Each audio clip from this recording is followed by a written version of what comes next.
তাবলিগ জামাতের মুরব্বী মৌলানা জুবায়ের অনুসারী শুরায়ু নেজামের প্রথম পর্বে বিশ্ব ইজতেমার দ্বিতীয় ধাপ শুরু হলো আজ। বাদ জোহর পাকিস্তানে মৌলানা জিয়াউল হক বয়ান করবেন। ইজতেমা নির্বিঘ্ন ও শান্তিপূর্ণ করতে আইন শৃঙ্খলা বাহিনী পক্ষ থেকে 5 স্তরে নিরাপত্তা ব্যবস্থা নেওয়া হচ্ছে। গাজীপুরের নাসির আহমেদকে সাথে নিয়ে আপেল শারিয়ারের রিপোর্ট।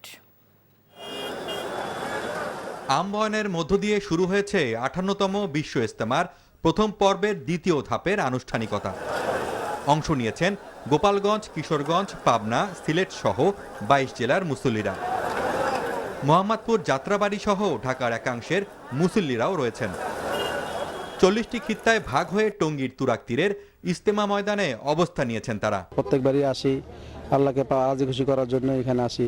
আমরা ঈমান ও আমল শেখার জন্য এখানে আসছি। আল্লাহর দিনকে শেখার জন্য আমরা একমাত্র এখানে আসছি, যাতে শান্তিপূর্ণভাবে সবাই যেন ইজতেমাটা করতে পারে। এই জন্য মুসল্লিদের জন্য 2 পর্ব করা হয়েছে। সাহাবাদের মতন আমাদের জিন্দেগি হয়, তাদেরকে নমুনা মতন আমাদের চলতে হবে। আমাদের মুরব্বীরা বলবেন, দিক নির্দেশনা দিবেন, যেগুলো মেনে পুরা এলাকার মধ্যে পুরা পাড়ায় মহল্লায় আমরা এই দিনের দাওয়াত পৌঁছায় দেব। 72 দেশ থেকে আসা প্রায় 3000 বিদেশি দ্বিতীয় ধাপেও রয়েছেন ময়দানে। মুসল্লিদের উদ্দেশ্যে বয়ান করেন দেশি বিদেশি আলেমরা। বিভিন্ন দায়িত্বশীল যিনারা থাকে মাঠের ভিতর, অর্থাৎ আমরা খিত্তার জিম্মাদার বলে থাকি, যে খিত্তাগুলো থাকে আমাদের, এই খিত্তার জিম্মাদার সাথীদের সাথে আমাদের মুরব্বীদের পক্ষ থেকে মুজাকারা হয়েছে, আলোচনা হয়েছে। জোহরের পরে আমাদের পাকিস্তানের মাওলানা জিয়াউল হক সাহেব বয়ান করবেন এবং আসরের পরেও বয়ান হবে। মাগরিবের পরে আমাদের ভারতের শীর্ষ মুরব্বী মাওলানা আহমেদ লার সাহেব বয়ান করবেন।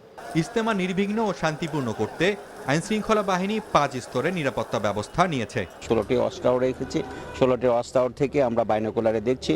আমরা সিসি ক্যামেরার আওতায় সমস্ত মাঠটি নিয়ে এসেছি। আমরা মোবাইল পার্টি রেখেছি। আমরা এখানে স্থির ডিউটি রেখেছি, পিকেট ডিউটি রেখেছি, চেকপোস্ট রেখেছি।